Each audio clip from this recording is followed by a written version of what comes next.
Selamat datang di channel saya Semut Api. Jangan lupa didukung channel ini supaya makin berkembang.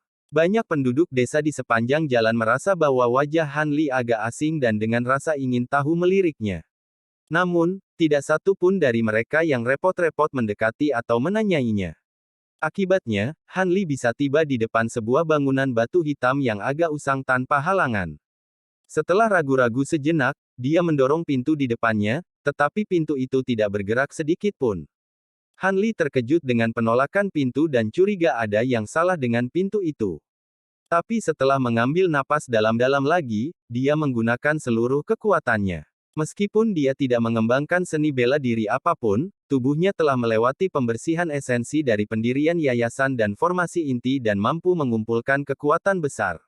Dengan erangan berat, pintu perlahan mulai terbuka, inci demi inci, dan Han Li gembira melihatnya. Pada saat itu, dia menemukan bahwa untuk beberapa alasan, pintu itu 2 kali lebih tebal dari pintu biasa. Tidak heran pintunya hampir macet. Han Li dengan cepat memasuki ruangan dan dihadapkan dengan bau busuk-busuk. Dia meringis dan dengan cepat menahan napas sampai udara luar masuk ke dalam ruangan dan menghilangkan sebagian besar aroma yang tidak menyenangkan. Dia kemudian menghirup udara segar sebelum dia mulai melihat ke seluruh ruangan, menggunakan cahaya redup dari ambang pintu. Ruangan itu agak sederhana. Selain deretan loh batu yang menempati sebagian besar ruangan, ada juga beberapa meja batu. Tablet batu itu tingginya sekitar 3 meter dan lebar 6 meter, sangat mengejutkan Han Li. Adapun meja batu, mereka memiliki catatan dan beberapa gulungan serta apa yang tampak seperti alat sulap tak bernyawa. Han Li dengan cepat pulih dari keterkejutannya, dan setelah beberapa pemikiran, dia tertawa terbahak-bahak. Bagaimana seseorang bisa menemukan kayu atau bambu untuk membuat kertas di alam ini? Adapun slip giok, mereka tidak mampu digunakan tanpa kekuatan sihir. Dengan demikian, loh batu akan menjadi satu-satunya cara untuk merekam sesuatu sehingga loh batu ini harus menjadi catatan yang mereka tinggalkan. Adapun alat-alat ajaib di atas meja, itu tampak seperti pedang terbangnya sendiri dan harus disingkirkan dari tempat ini sebelum bisa disingkirkan. Adapun kantong penyimpanan, Han Li tidak melihat satupun dari mereka di dalam ruangan. Tampaknya mereka telah ditangani dengan cara yang berbeda dan tidak dibiarkan dipajang. Setelah melirik situasi umum di ruangan itu, Han Li dengan santai berjalan ke sebuah tablet batu dan melihat bahwa itu tertutup lapisan debu tebal, mengaburkan apapun yang diukir di dalamnya. Han Li dengan santai merobek jaketnya dengan cemberut dan mulai membersihkannya. Segera, Han Li dapat melihat apa yang diukir pada tablet. Ini bukan karakter yang banyak digunakan di dunia kultivasi melainkan jenis skrip yang jarang terlihat. Untungnya bagi Han Li, dia sangat berpengalaman dan dapat dengan mudah mengenali mereka. Tapi begitu Han Li melirik tablet, minatnya langsung menghilang. Ini hanyalah buku harian seorang kultivator yayasan pendirian. Han Li segera meletakkannya di samping dan mulai melihat-lihat loh batu lain di ruangan itu. Ada sekitar 20 total. Hanya ketika Han Li mencapai tablet batu ke-6, minatnya akhirnya mulai bergerak. Dia telah menemukan apa yang dia cari, pengalaman kultivasi dari kultivator jiwa yang baru lahir. Han Li terpesona dan berdiri tanpa bergerak di depan tablet batu untuk waktu yang tidak diketahui sebelum menghela nafas panjang dan mengungkapkan ekspresi yang rumit. Han Li bergumam, jadi ternyata memadatkan Nas Chen Soul adalah hal yang menakutkan. Bahkan dengan bantuan ginseng roh 9 kel, peluang saya untuk memadatkan jiwa yang baru lahir masih tidak terlalu tinggi. Tampaknya dijatuhkan ke alam umbra agak menguntungkan. Petik 2. Meskipun tablet itu tidak menjelaskan metode kultivasi tertentu, pembudidaya jiwa baru lahir tanpa nama telah mencatat pengalamannya dari tahap pendirian yayasan hingga saat ia memadatkan jiwa baru lahir dengan detail sempurna. Han Li merasa sangat terkejut saat membacanya. Dengan petunjuk yang diberikan melalui pengalaman pembudidaya Nas Chen Soul, Han Li akan membuat kesalahan yang jauh lebih sedikit karena kesalahpahaman saat memadatkan Nas Chen Soul. Setelah membaca tablet batu beberapa kali untuk memastikan bahwa dia tidak mengabaikan apapun, Han Li meletakkannya di samping dan mulai melihat-lihat tablet yang tersisa. Dia awalnya bermaksud untuk pergi, tetapi setelah beberapa pemikiran, dia berpikir bahwa karena dia sudah ada di sana, dia mungkin juga membaca semuanya dan mempelajari apa yang dia bisa. Karena itu, Han Li memeriksa masing-masing tablet dengan cara yang longgar. Seperti yang diharapkan, tablet yang tersisa tidak mengandung sesuatu yang benar-benar berguna. Meskipun beberapa dari mereka berisi seni kultivasi, mereka semua berada di bawah perhatiannya karena ia memiliki seni yin yang mendalam di tangannya. Setelah waktu yang dibutuhkan untuk menyelesaikan makan, Han Li tiba di tablet terakhir. Dia linglung menyapu debu dari tablet dan memeriksanya sebelum mengungkapkan ekspresi heran. Tablet ini benar-benar berbeda dari yang lain.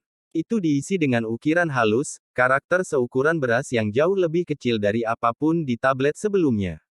Selanjutnya, ketika Han Li mengalihkan pandangannya ke mereka, dia menemukan bahwa ada dua jenis karakter berbeda yang tertulis di tablet.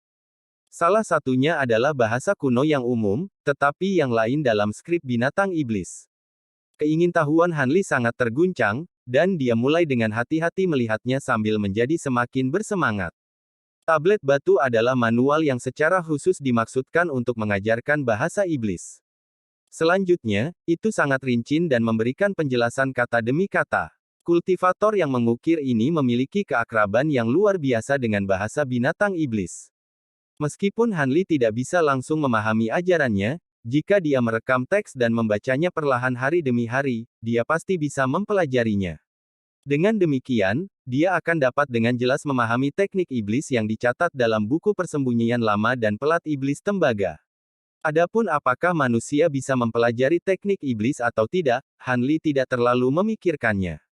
Bahkan jika teknik iblis tidak berguna baginya, hanya ada manfaat yang bisa diperoleh dari mempelajari bahasa iblis. Siapa yang tahu apakah itu akan berguna di masa depan? Bagaimanapun, ini adalah kesempatan yang sangat langka. Setelah menghabiskan waktu yang agak lama, Han Li berhasil memanfaatkan memori eidetiknya dan memasukkan setiap karakter di tablet ke memori tanpa gagal. Dia kemudian mengambil napas dalam-dalam dan meninggalkan ruangan tanpa repot-repot melihat lagi alat-alat ajaib di atas meja. Setelah meninggalkan bangunan batu, Han Li mulai berkeliaran di sekitar desa dan memeriksa beberapa bangunan yang lebih aneh. Dia akan memeriksa mereka dengan cermat dan berbicara dengan beberapa penduduk desa terdekat tentang mereka. Untungnya baginya, penduduk desa ini agak berpikiran sederhana. Meskipun dia sebagai orang asing, mereka dengan ramah menjawab pertanyaan apapun yang dia miliki. Dengan ini, Han Li dengan cepat mulai memahami beberapa hal dasar tentang alam umbra. Misalnya, karena tidak ada tambang besi atau semacamnya, mereka hanya bisa memperbaiki senjata dari tulang binatang umbra tertentu. Tentu saja, senjata tidak bisa langsung dibuat dari tulang itu sendiri dan direndam dalam cairan yang dikenal sebagai air gelap, akibatnya senjata mengeras. Selain itu, mereka mendapatkan efek tambahan dari api yin, menyebabkan mereka menjadi sangat kuat melawan binatang umbra. Tetapi karena efek tambahan dari api yin dengan cepat berakhir, senjata-senjata ini harus sering dicelupkan kembali ke dalam air gelap untuk mempertahankan tenggat waktu mereka. Ini sangat membangkitkan rasa ingin tahu Han Li. Selanjutnya, setiap beberapa bulan, akan ada badai angin yin yang berlangsung beberapa hari. Selama waktu ini, sebagian besar alam umbra akan diselimuti oleh angin yin hitam yang menusuk tulang. Manusia tidak dapat bergerak keluar selama periode ini, karena mereka akan berubah menjadi patung es hitam oleh angin yin. Hanya dengan perlindungan teknik mantra desa, penduduk desa dapat tetap tidak terluka. Sebaliknya, binatang umbra paling aktif selama badai dan akan sering muncul, kadang-kadang menyerang desa-desa dalam kelompok, sangat mengkhawatirkan manusia. Han Li telah memperoleh cukup banyak informasi dengan cara ini sebelum tiba-tiba terinspirasi untuk bertanya tentang pria bermata ramping berwajah putih yang sepertinya menjadi pertanda buruk baginya. Mereka mengatakan kepadanya bahwa dia adalah orang luar yang bermarga Feng yang telah tersedot beberapa tahun yang lalu yang memiliki seni bela diri yang menakjubkan. Dia telah membunuh binatang umbra yang kuat berkali-kali sejak tiba dan cukup terkenal di desa. Akibatnya, ia telah menjadi seorang penatua meskipun usianya masih muda dan bertanggung jawab untuk mengajar para pemuda di seni bela diri desa, mendapatkan prestise yang besar di antara para pemuda desa juga. Sementara Han Li tidak merasa takut setelah mendengar ini, dia dalam hati mengerutkan kening dan merasa bahwa pria itu akan terbukti cukup merepotkan. Setelah berjalan-jalan di sekitar desa lebih lama dan melihat apa yang bisa dilihat, dia dengan santai kembali ke gedungnya. Tapi saat dia tiba, Han Li tiba-tiba mendengar suara pria dari dalam ruangan. Apa? Semua yang baru saja saya katakan adalah tulus. Selama Nona Mei menikahi saya, Anda tidak hanya tidak kekurangan makanan, tetapi Anda tidak perlu mempertaruhkan hidup Anda untuk menjalankan misi. Saya tetap sendirian selama bertahun-tahun, bukan karena saya orang yang berubah-ubah, tetapi karena Nona Mei adalah yang pertama yang benar-benar menyentuh hati saya. Pada waktu yang tidak diketahui, pria parubaya bermarga Feng telah tiba di dalam ruangan. Ketika Han Li mendengar apa yang dikatakan, dia tercengang, tetapi dia segera mendapati dirinya tidak yakin apakah dia harus tertawa atau menangis. Dia akhirnya menyadari bahwa pembicara adalah pria parubaya bermarga Feng. Han Li akhirnya tahu alasan dia begitu memusuhi dia. Pria itu secara keliru percaya bahwa Han Li dan Mei Ning memiliki semacam hubungan intim karena mereka telah tiba bersama. Namun, tidak mengherankan bagi Han Li bahwa penatua Feng ini akan merasakan hatinya bergetar saat melihat Mei Ning. Wanita di desa yang dia lihat tidak cantik sama sekali. Sementara Mei Ning tidak setara dengan kecantikan yang menghancurkan negara seperti Yuan Yao atau Fiery Violet Spirit, dia masih sangat cantik dari semua akun. Dengan tambahan kultivasinya selama bertahun-tahun, dia memiliki aura memikat yang tidak mungkin ditandingi oleh manusia fana. Aku bisa berpura-pura tidak mendengarnya. Saya seorang kultivator, saya tidak bisa menikahi manusia fana. Silakan pergi. Yang mengejutkan Han Li, Mei Ning tidak tergoyahkan bahkan saat sendirian dan berbicara dengan sikap dingin yang tumpul. Pria parubaya itu menjadi marah atas penolakan Mei Ning dan nada suaranya menjadi sinis, Sepertinya Nona Mei masih tidak menyadari situasinya. Ini adalah alam umbra, dan statusmu sebagai seorang kultivator tidak ada nilainya di sini. Mungkin rakyat jelata mungkin memiliki rasa hormat terhadap Anda, tetapi di mata saya, tanpa permata binatang umbra, Anda hanyalah manusia biasa. Mungkinkah Anda benar-benar percaya bahwa teman pria Anda akan mampu melawan saya? Seni bela diri saya tak tertandingi di seluruh 4 laut puncak. Jika saya ingin membunuhnya, siapa yang bisa menghentikan saya? Itu di luar imajinasi Mei Ning bahwa seorang manusia akan berani mengancamnya dan suaranya mulai bergetar, kamu berani mengancamku. Tentu saja saya berani. Mengapa saya tidak? Apa niatmu? Tidak tahu apa yang akan dilakukan pria itu, Mei Ning tiba-tiba berteriak ketakutan. Ketika Han Li mendengar ini, dia menggosok hidungnya dan tertawa pahit dalam pikirannya. Meskipun dapat dikatakan bahwa dia tidak memiliki hubungan sebelumnya dengan wanita itu, dia masih seorang kultivator yang terjebak di alam umbra seperti dia. Dia tidak begitu kejam sehingga dia bisa mengabaikan penderitaannya saat ini. Dengan pemikiran itu, Han Li tersenyum masam. Bang! Sebelum Mei Ning berteriak untuk kedua kalinya, dia menendang kamar hingga terbuka dan dengan percaya diri masuk. Mei Ning didorong ke sudut ruangan oleh orang tengah bermarga Feng. Ketika dia mendengar pintu terbuka, seringai jahatnya digantikan dengan ekspresi keheranan. Ketika dia melihat bahwa Han Li adalah orang yang masuk, ekspresinya dengan cepat menjadi cemberut. Ketika Mei Ning melihat Han Li, ekspresi pucatnya segera menjadi cerah saat dia berlari keluar dari sudut ke sisi Han Li. Wanita itu berhasil mendapatkan kembali bantalannya dan segera memperingatkan, rekan Taois Han, berhati-hatilah. Pria itu ingin menyakitimu. Tanpa memalingkan kepalanya dari pria bermarga Feng, dia dengan tenang berkata, tenang. Saya mendengar apa yang dia katakan dari luar ruangan. Petik 2. Pria parubaya itu dengan dingin menatap Han Li dan bertanya dengan nada kasar, kapan kamu kembali? Saya tidak mendengar gerakan apapun. Dia sangat percaya diri dengan kekuatan batinnya. Dengan itu, dia bisa mendengar gemerisik dedaunan dan rumput dari jarak lebih dari 40 meter. Namun, dia bingung dengan kenyataan bahwa dia tidak bisa mendeteksi Han Li. Han Li dengan malas menoleh ke arah pria bermarga Feng dan dengan setengah hati berkata, sepertinya kamu cukup percaya diri dengan seni bela diri kamu. Namun, sangat bodoh bagi Anda untuk menargetkan saya. Petik 2. Ketika pria parubaya mendengar ini, tatapan jahat muncul di matanya, bodoh. Sudah lama tidak ada yang memanggilku seperti itu. Aku harus mematahkan salah satu lenganmu untuk mendisiplinkanmu.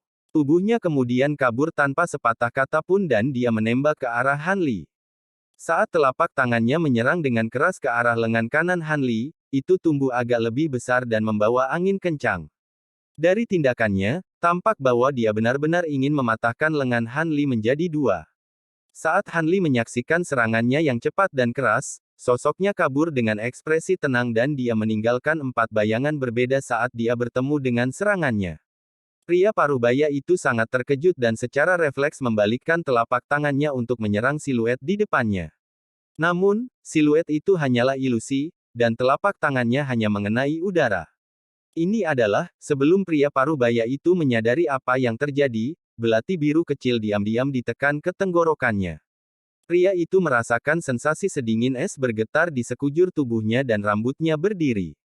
Pria parubaya itu mendengar Han Li berbicara dari belakangnya dengan nada tanpa emosi, sebaiknya kamu tidak memukul-mukul.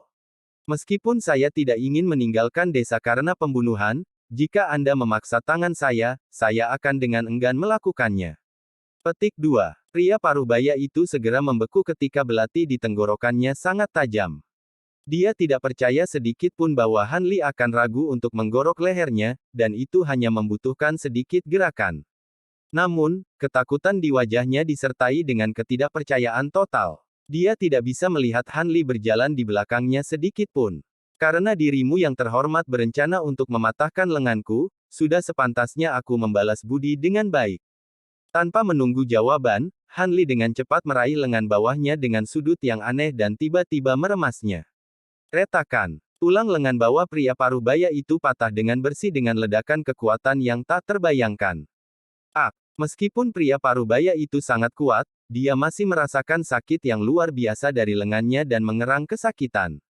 Namun, dia bukan orang biasa dan berhasil menahan teriakannya dengan paksa meskipun keringat dingin menutupi wajahnya.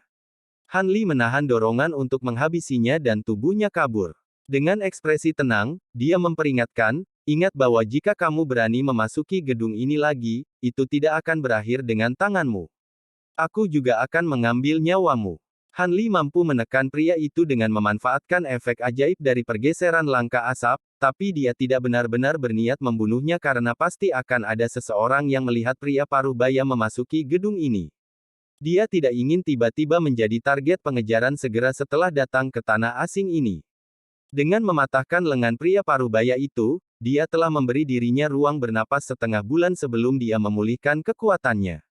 Ini akan memberi Han Li cukup waktu untuk merencanakan apa yang akan dia lakukan di masa depan.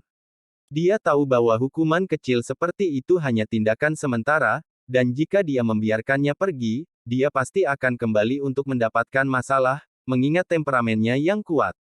Jika ada kesempatan yang cocok muncul di masa depan, Han Li tidak akan keberatan membunuhnya secara diam-diam.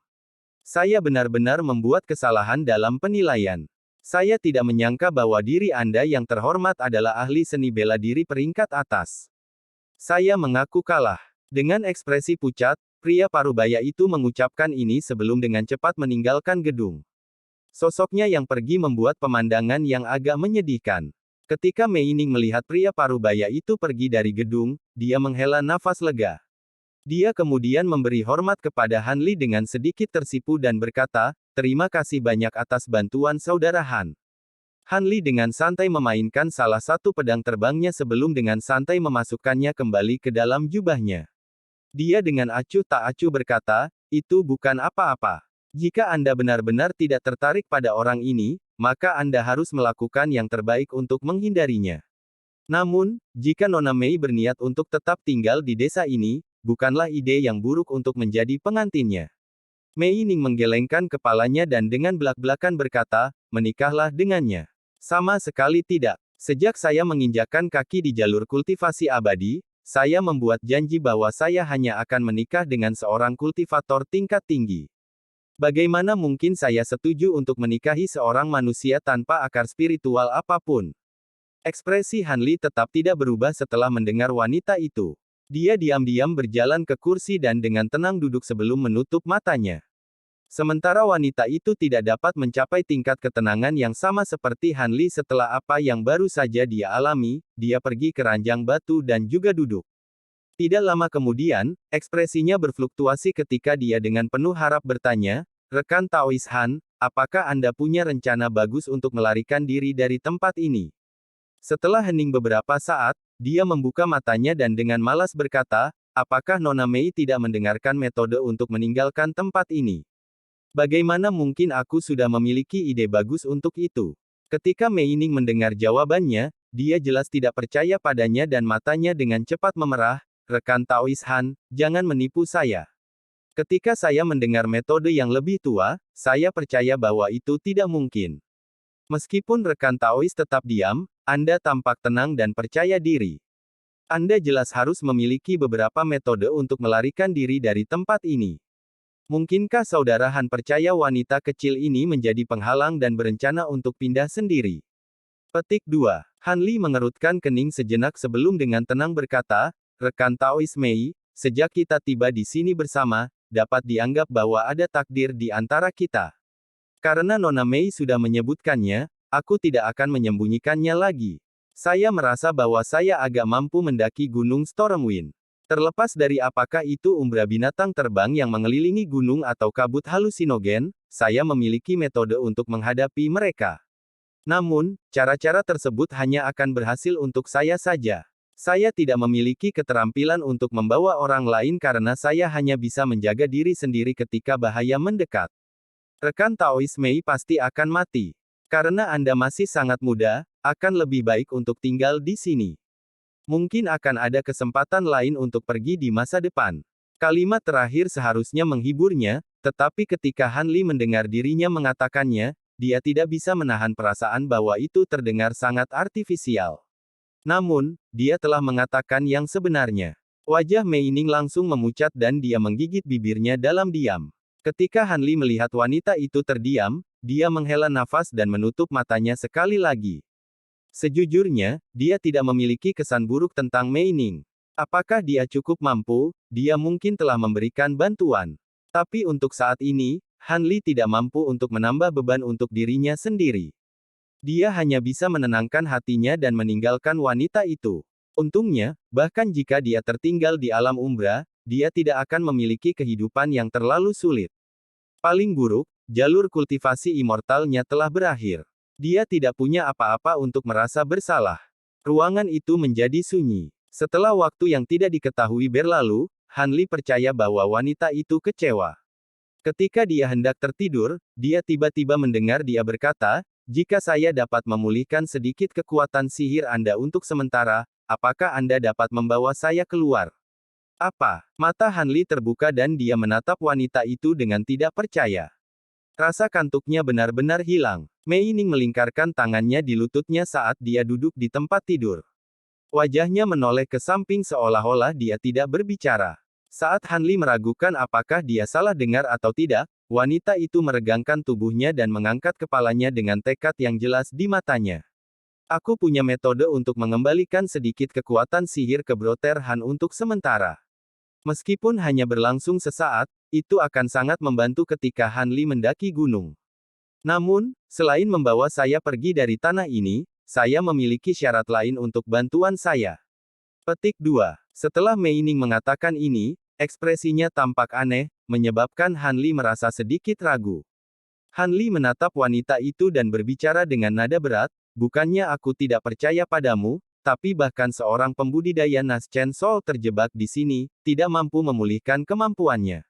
Apakah rekan Daois Mei bercanda? Petik 2. Pada saat itu, ekspresinya dipenuhi dengan keraguan, tetapi juga mengandung sedikit harapan. Jika dia bisa memulihkan kekuatan sihirnya untuk sementara, peluangnya untuk melarikan diri hampir pasti. Bahkan jika itu hanya sedikit kekuatan sihir untuk waktu yang singkat, itu sudah lebih dari cukup. Kantong penyimpanannya memiliki beberapa benang yang tidak membutuhkan kekuatan spiritual untuk mengaktifkannya. Dengan kekuatan luar biasa mereka, keselamatannya akan lebih terjamin. Adapun kantong binatang rohnya, meskipun kumbang pemakan emas dan laba-laba blojade membutuhkan indera spiritual untuk dikendalikan, dia hampir tidak bisa menggunakan mutiara jiwa menangis di dalam tubuhnya untuk mengendalikan binatang jiwa menangis. Meskipun Umbra Beast itu bukan roh jahat, mereka diringkas dari Umbra Qi, sesuatu yang mengingatkan pada Yin Qi. Mereka setidaknya harus mudah dikendalikan, dan tidak akan menimbulkan banyak ancaman baginya. Dengan pemikiran itu, Han Li menjadi bersemangat. Dengan ekspresi ragu-ragu, Mei Ning berbisik, meskipun wanita kecil ini tidak memiliki akar spiritual yang bermutasi atau akar spiritual surgawi, saya memiliki konstitusi sumsum Phoenix Giok sementara. Saudara Han harus tahu apa artinya ini. Melalui teknik rahasia, saya akan dapat memberikan ki roh transien saya kepada saudara Han. Ki roh transien adalah kekuatan spiritual yang sangat murni, dan akan mampu menangkal ki pemadaman roh sejenak. Tentu saja, ki spiritual transien pada akhirnya akan menyebar, dan rekan Daois sekali lagi akan tanpa kekuatan sihir apapun. Konstitusi sumsum jade Phoenix transien. Han Li tertegun sejenak. Tapi segera setelah itu, dia mulai memeriksa wanita itu dengan tatapan aneh saat wajahnya menunjukkan sedikit pemahaman. Mei Ning perlahan berkata, itu benar. Jika rekan Taois meragukan saya, dia mungkin memeriksa saya untuk mengetahui bahwa kata-kata saya tidak salah. Pada saat yang sama, sedikit rona merah muncul dari wajahnya. Anda harus memaafkan saya. Setelah beberapa saat ragu-ragu, Han Li berdiri dan berjalan mendekat. Dengan sesuatu yang begitu penting, dia tidak punya pilihan selain memastikan. Pada saat itu, Mei Ning memaksa dirinya untuk tenang sambil menyingsingkan lengan bajunya, memperlihatkan lengannya. Lengan itu sebenarnya memiliki bintik cinabar tokek di atasnya. Saat Han Li menyaksikan, wanita itu mengatupkan giginya dan dia dengan ringan menekan ibu jarinya ke tempat itu sebelum dengan cepat melepaskannya. Hati Han Li bergerak saat dia melihat dari samping tempat tidur. Dia melihat titik tokek cinabar secara bertahap memudar untuk mengungkapkan pola Phoenix perak. Kecemerlangan yang mengalir membuatnya tampak sangat hidup. Han Li bergumam dengan terkejut, jadi ini Phoenix jiwa giok sementara. Rekan Taois sekarang harus tahu bahwa saya berbicara dengan jujur. Mei Ning melirik Han Li untuk memastikan bahwa dia telah melihatnya dan buru-buru menggulung lengan bajunya dengan ekspresi memerah. Han Li menganggukkan kepalanya dan diam-diam kembali ke tempat duduknya saat dia mulai berpikir. Meskipun dia tidak dapat dibandingkan dengan mereka yang memiliki akar spiritual yang luar biasa, dia masih memiliki konstitusi langka yang jarang terlihat bahkan sekali dalam 100 tahun. Kehadirannya harus dirayakan di dunia kultivasi dan semua orang tahu keberadaannya. Meskipun hanya pembudidaya wanita yang dapat memiliki konstitusi ini dan tidak memberikan bantuan apapun di jalur kultivasi, mereka akan sangat diminati oleh banyak pembudidaya pria. Ini karena begitu wanita itu memasuki tahap pendirian yayasan yang terlambat, tubuhnya akan menghasilkan untaian ki roh transien murni. Ki roh transien ini dikenal sebagai salah satu dari 7 kekuatan spiritual murni di dunia. Meskipun tidak ada gunanya bagi seorang wanita, itu dapat dengan mudah membersihkan esensi pria dan memungkinkan kultivasi mereka berkembang pesat. Tentu saja, sementara efek pembersihan esensi ini memiliki nilai yang lebih rendah untuk pembudidaya kelas yang lebih tinggi, itu masih sebanding dengan pil obat langka kuno. Namun, ki roh transien ini adalah sesuatu yang hanya bisa diberikan kepada seorang pria dengan sukarela. Tidak ada cara untuk mengekstraknya secara paksa darinya dengan menggunakan teknik rahasia. Selanjutnya, sepanjang hidupnya, dia hanya akan bisa memberikan ki roh transien sekali. Dia tidak akan bisa menghasilkan lebih banyak semangat ki selama sisa hidupnya. Selain itu, jika dia kehilangan keperawanannya sebelum roh transien ki ditransmisikan, itu akan lenyap. Han Li sebelumnya telah menelusuri catatan yang terkait dengan masalah ini. Setelah mengingatnya, Han Li merasa bahwa jika dia memperoleh roh ki ini, mungkin saja dia bisa menggunakan sedikit kekuatan sihir. Bagaimanapun, ki roh transien adalah salah satu dari 7 ki roh murni di dunia. Paling tidak, itu harus memungkinkan dia mengakses penyimpanan dan kantong binatang rohnya. Dengan pemikiran itu, Han Li mengangkat kepalanya dan mengalihkan pandangannya ke wanita cantik itu, dengan tenang bertanya, Nona Mei, bisakah Anda memberitahu saya kondisi Anda yang lain? Setelah beberapa keraguan, Mei Ning dengan tegas berkata, sederhana saja. Saya berharap saudara Han menemukan kakak laki-laki saya dan membawanya keluar dari alam umbra. Petik 2. Setelah beberapa pertimbangan, Han Li menggelengkan kepalanya dan berkata, saya khawatir saya hanya akan dapat memenuhi kondisi itu di tengah jalan. Setengah jalan, Mei Ning memasang ekspresi aneh.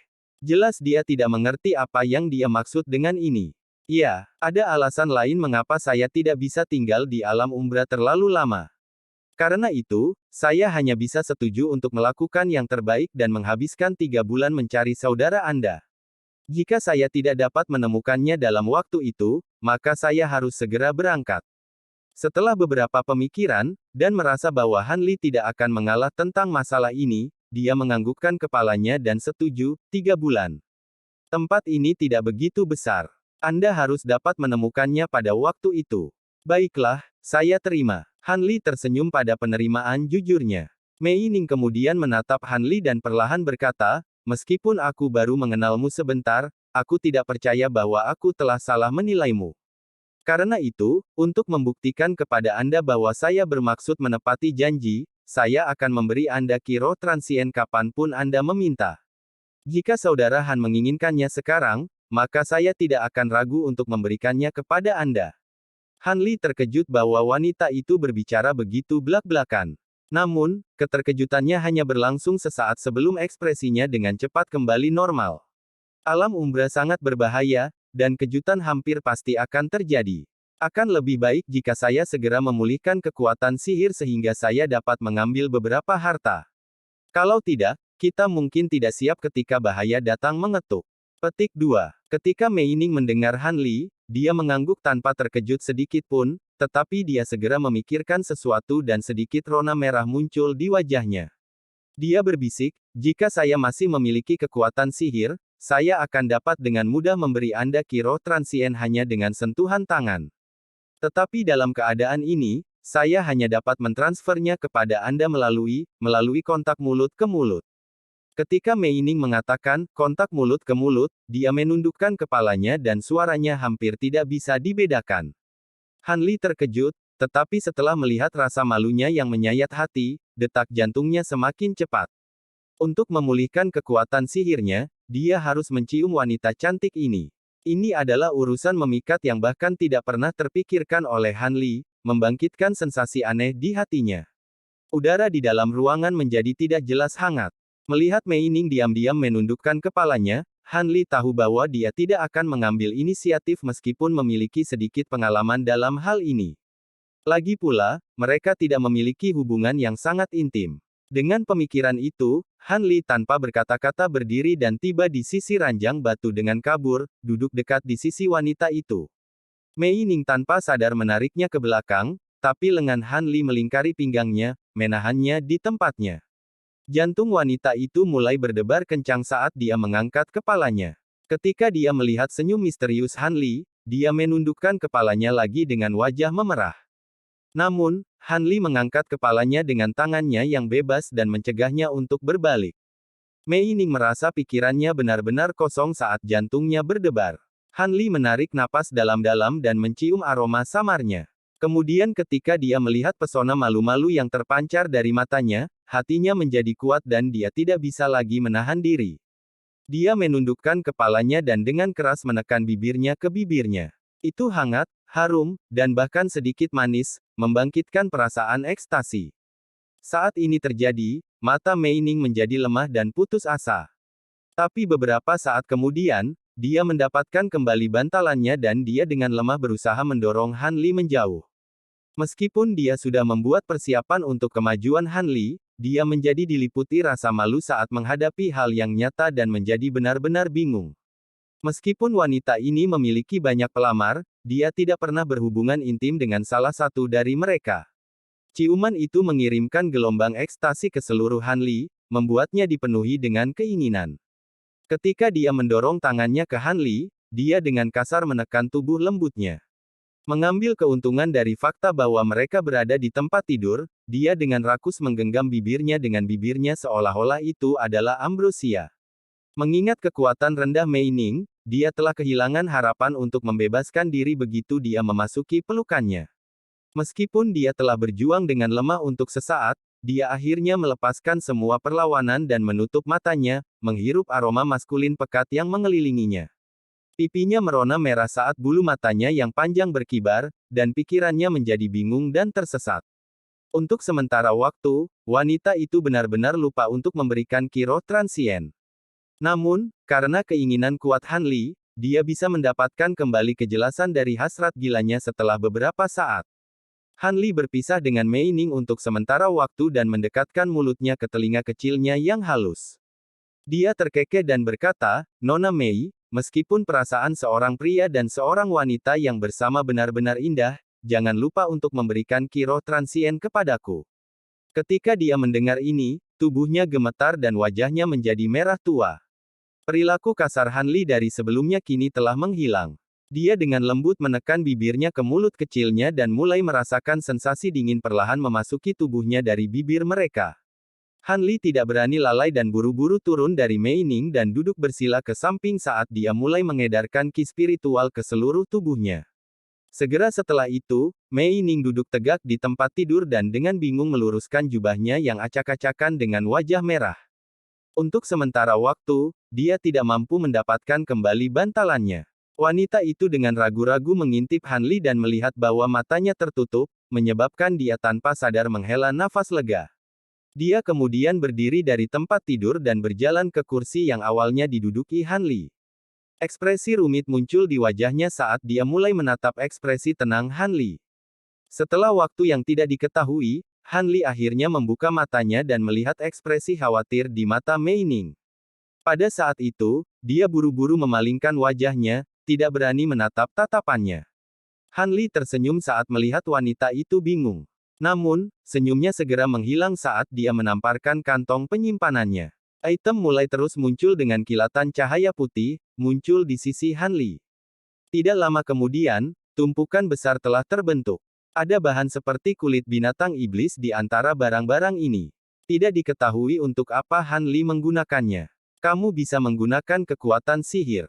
Meskipun Mei Ning percaya pada ki roh transiennya, dia berteriak kegirangan saat melihat bahwa Han Li benar-benar dapat menggunakan kantong penyimpanannya. Han Li tersenyum dan berkata, aku tidak memiliki kekuatan sihir yang cukup untuk mengeluarkan teknik sihir tingkat rendah, tapi membuka kantong penyimpanan seharusnya tidak menjadi masalah. Setelah memastikan bahwa dia memiliki semua yang dia butuhkan, dia menyimpan harta karun kuno seperti cermin emas, keranjang bunga, dan lonceng perak ke dalam kantong penyimpanan dengan lambaian lengan bajunya. Ketika Mei Ning melihat ini, dia kewalahan sejenak. Ekspresi aneh muncul di wajahnya ketika dia melirik tumpukan barang di sisi Han Li.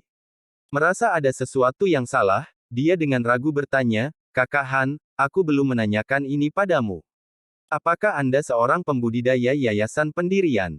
Han Li tidak berniat menyembunyikan apapun dan dengan terbuka menjawab, tentu saja tidak. Saya seorang kultivator formasi inti. Petik 2. Apa? Meskipun Mei Ning sudah menduga ini, dia tidak bisa tidak berteriak kaget. Han Li terkekeh dan tidak memedulikan perubahan ekspresi tiba-tiba wanita itu. Dia menamparkan kantong binatang roh di sisinya, memanggil monyet kecil dalam sekejap kecemerlangan. Anehnya, Weeping Soul Beast sangat bersemangat begitu muncul. Itu mengendus-endus Han Li beberapa kali sebelum sering melompat-lompat di sekitarnya. Hati Han Li tergerak melihat pemandangan itu. Karena belum mengenali binatang yang terkenal ini, Mei Ning hanya melirik monyet dengan ekspresi penasaran. Nona Mei, tetap di sini sebentar. Saya ingin memanfaatkan kekuatan sihir saya yang tersisa dan mengurus beberapa hal, kata Han Li dengan tenang. Beberapa hal, wanita itu mengerjap dengan sedikit kebingungan. Tanpa berkata apa-apa lagi, Han Li mulai menyimpan berbagai barang di antara jubahnya dan pergi dari kamar tanpa memperhatikan barang-barang yang ditinggalkannya. Setelah meninggalkan ruangan, Han Li melihat sekeliling. Langit tampak sama seperti biasanya karena ada perbedaan siang atau malam, tapi bagaimanapun, pergerakan di desa jauh lebih sedikit. Kemungkinan besar sebagian besar orang telah tertidur. Han Li memberi isyarat kepada Weeping Soul Beast, dan memasukkannya ke lengan bajunya dengan cepat. Dia kemudian tersenyum pada Mei Ning sebelum dengan percaya diri berjalan pergi. Adapun Mei Ning, dia hanya tetap di kamar dengan kebingungan kosong di wajahnya. Han Li berjalan melewati desa dengan gerakan yang sangat gesit, menghindari tatapan orang lain. Dalam sekejap, dia berhenti di depan salah satu bangunan besar di desa. Setelah melihat sekilas ke sekeliling, dia mendorong pintu tanpa ragu-ragu dan berjalan masuk. Ekspresi Han Li kemudian mengungkapkan kegembiraan. Seperti yang diharapkan, ini adalah salah satu bangunan yang menyimpan air gelap. Han Li mengeluarkan beberapa wadah kosong berkapasitas besar yang sebelumnya dia ambil dari kantong penyimpanannya dan mengisi sekitar setengah dari cadangan bangunan sebelum pergi. Kemudian setelah berbelok beberapa sudut, dia melihat sebuah bangunan batu dengan model yang tidak biasa. Ekspresinya bergerak dan dia berhenti di tempat. Jika tidak salah menebak, ini pasti kediaman pria parubaya bermarga Feng. Pada saat itu, dia merasakan kekuatan sihirnya yang sedikit mulai memudar.